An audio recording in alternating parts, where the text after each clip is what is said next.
నీ నామమునకు స్తోత్రంలో నీ నాటి ధ్యానాంశము యాకోబు యొక్క ఆశీర్వాదము. ఆదికాండం 27:28 బేయేర్ లహోయి రోయి అనగా చూచుచున్న దేవుడు.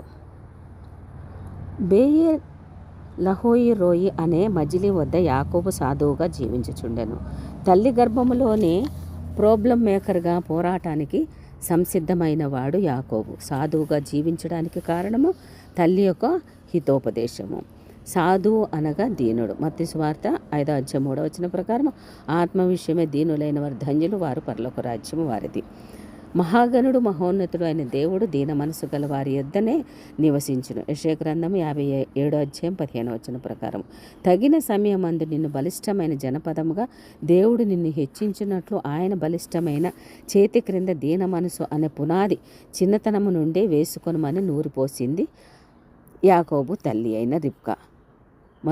పేతురు రాసిన మొదటి పత్రిక 5:6 ప్రకారం కూడా యేసుక్రీస్తు వారు కూడా స్వయముగా తన్ను తానే తెలుపుకుంటూ నేను సాత్వికుడను దీన మనసు గలవాడనంటూ మత్తయి సువార్త 11:29 కూడా చెప్పి ఉన్నారు. సాధు చేయబడిన వాడే సాధువు అంటే ఇతరుల అధికారమునకు స్వాధీనము చేయబడిన వాడుగా ఉన్నవాడు. పౌలు గారు వ్రాసిన ఈ సాధువు మాట పర్యాయ పదములుగా తెస్సలోనికి రాసిన పత్రిక మొదటి పత్రిక 2:7 శిశువులుగా అమాయకులుగా ఇంకొన్ని చోట్ల మృదువుగాను శాంత స్వభావం అని వ్రాయబడినది. తల్లి చాటు బిడ్డగా ఉన్నాడు యాకోబు. దుర్మార్గముగా ప్రవర్తించుటకు తన కుమారునికి నేర్పించిన అతల్య దినవృత్తాంత రాసిన 2వ గ్రంథము 22:3 ప్రకారము అతల్య వంటి అనేక తల్లులున్న ఈ దుష్ట యుగములో యాకోబు తల్లి మాదిరి మనకి ఎంతో అవసరము.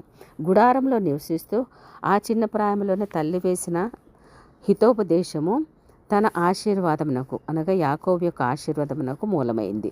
తనలోని మృదత్వమును సాధుత్వమును తన తల్లి మాటకు ఆదికాండం 27:8 ప్రకారము తండ్రి మాటకు ఆదికాండం 28:2 ప్రకారము విధేయుడైనట్లు చేసింది. మనము సాధారణంగా ఇంట్లో పెంచుకునే జంతువులకు సాధు జంతువులని అనడం పరిపాటి. అంటే అవి మన ఆధీనంలో ఉండేవే కాక హాని చేయని జంతువులుగా చెప్పుకోవచ్చు. సాధుతనము అనే గుణము అంతరంగ పురుషునికి అక్షయాలంకారముగా ఉంటే అది దేవుని దృష్టికి మిగుల విలువైనది. పేతురు భక్తుడు తన పత్రికలో స్త్రీలకు హెచ్చరించుచున్నాడు. పేతురు రాసిన మొదటి పత్రిక 3:4 ప్రకారం పావురము యొక్క స్వభావమునకి ఈ సాధుత్వం అనే పదము వినియోగిస్తారు. సహజంగా పరిశుద్ధాత్మకు సాదృశ్యమైన పావురం వంటి ఈ సాధు స్వభావము అతి చిన్న ప్రాయంలోని యాకోబు తల్లి కలిగి ఉండడము రాబోయే జీవితంలోని పరిశుద్ధాత్మను ఘనకార్యములకు ముంగుర్తుగా ఉంది. ఇట్టి స్వభావం గల వారి మాట క్రోధంనే చల్లార్చునట. సామెతల గ్రంథం 15:1 ప్రకారం ఇట్టి స్వభావం గల వారి మాట నాలుక ఎముకలను విరగొట్టును. సామెతలు గ్రంథము 14:29 ప్రకారం వాన జల్లులతో భూమిని పదును చేయనట్లు ఎదుటివారి మనసును సువార్త విత్తనములకు వాక్యము ఫలించుటకు యోగ్యముగా చదును చేయనది ఈ సాధు స్వభావం. అందుకే దేవుని సేవ చేయు దాసునికి సాధుత్వము ఎంతో ముఖ్యమైనది.